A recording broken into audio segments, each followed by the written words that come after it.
Et avec la pandémie, Doc, le mot Oui. complotiste est venu très... c'est péjoratif.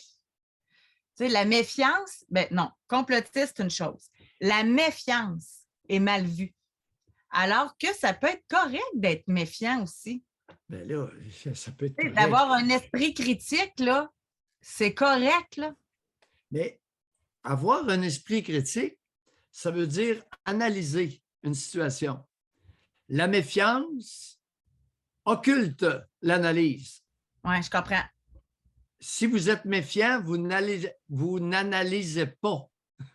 Vous êtes méfiant. On voit juste un côté de la médaille, celle qu'on veut bien voir. Nécessairement, l'autre vous agresse. Il n'y a pas d'analyse dans la méfiance. C'est une réaction en bloc instantanée. Non, tu veux me fourrer. Non, c'est une crosse. J'ai vu passer quelque chose. On n'a pas discuté ensemble. OK? Ce que le Parti québécois a fait en lien avec le serment à la reine. Moi, sérieusement, là, je ne suis pas péquiste. Là. Je suis très transparente avec vous. C'est possiblement le dernier parti pour qui je voterai.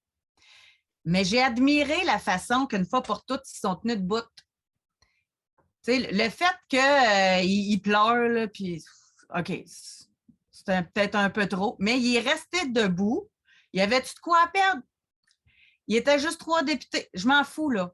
Mais il est resté debout, puis ça va changer. Ça, je suis capable de leur donner. Mais vous devriez voir, Doc, sur les réseaux sociaux, comment ils se font ramasser. Il y a des problèmes bien plus importants que ça, puis les péquistes. Non, mais c'est parce qu'on peut-tu leur donner ça, là?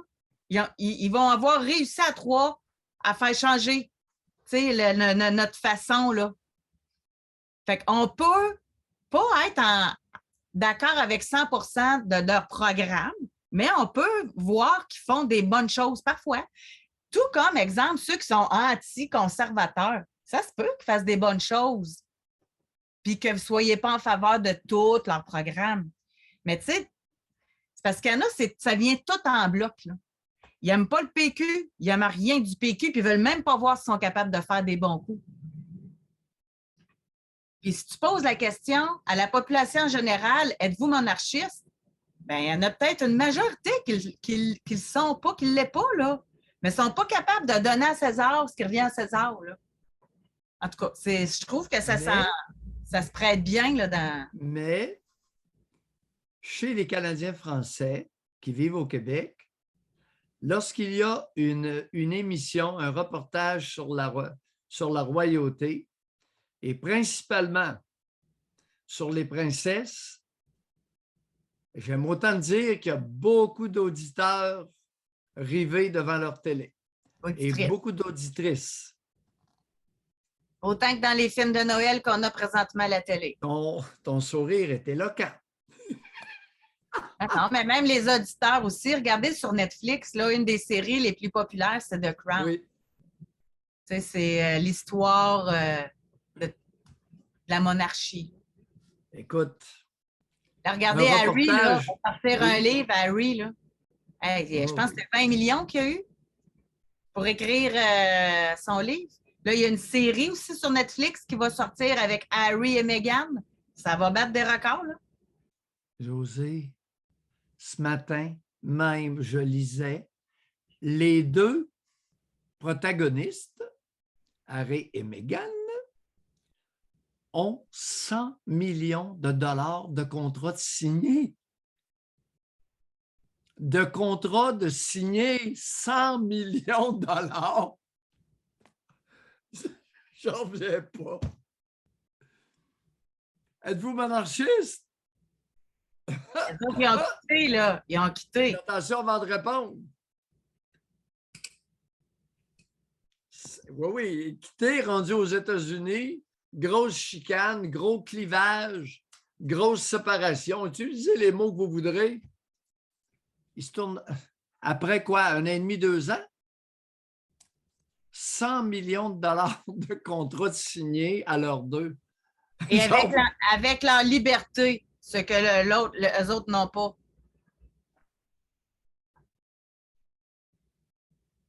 En tout cas. C'est incroyable. Mais quand on demande, tu sais, parce qu'il y a des frais attachés à ça, là, les Québécois ne sont pas trop d'accord. Je ne vais pas revenir là-dessus, mais moi, je voulais le dire que j'ai aimé voir aller ça. Parce que je me dis, bon, ils vont faire comme les autres, ils vont plier, ils vont aller prêter serment, ils vont faire, tu sais, tout. Moi, je voyais ça comme un grand spectacle, encore une fois, comme d'autres ont essayé de faire dans le passé.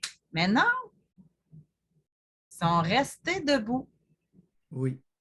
Et ce positionnement pourrait être imité par les autres provinces du Ben oui, Canada. exact. Ils sont tombés sur Jean-François Roberge, qui participe activement à cette démarche de cesser de prêter serment à la royauté britannique lorsqu'on devient député pour entrer à l'Assemblée Oui, nationale. oui. Et la même chose au fédéral, probablement. Ça Maintenant, va en est-ce que le avoir pris fédéral un. va suivre? Pardon? Ça va en avoir pris un. Oui. Puis C'est jusqu'au bout. Écoute, il va passer à l'histoire. Oui, Si le geste est réussi, si le geste est couronné de succès, Saint-Pierre Plamondon va passer à l'histoire du oui, Québec. oui, Ben oui, c'est un geste historique. exactement. Et c'est pour ça qu'il était ému, là. Il prenait toute l'ampleur de son geste, là, je pense aussi. Oh, écoute, on s'en fout de ses émotions. L'important, c'est le positionnement. C'est ça, exact. Ému, pas ému, froid, distant, c'est le positionnement. Il l'a fait, comme tu dis, il Il l'a l'a fait. fait. Et ça a créé un effet d'entraînement. Sur ce point-là, un point bien précis, qui est le refus de prêter serment à Charles III, à Charles. Au Québec, on l'appellerait Charles.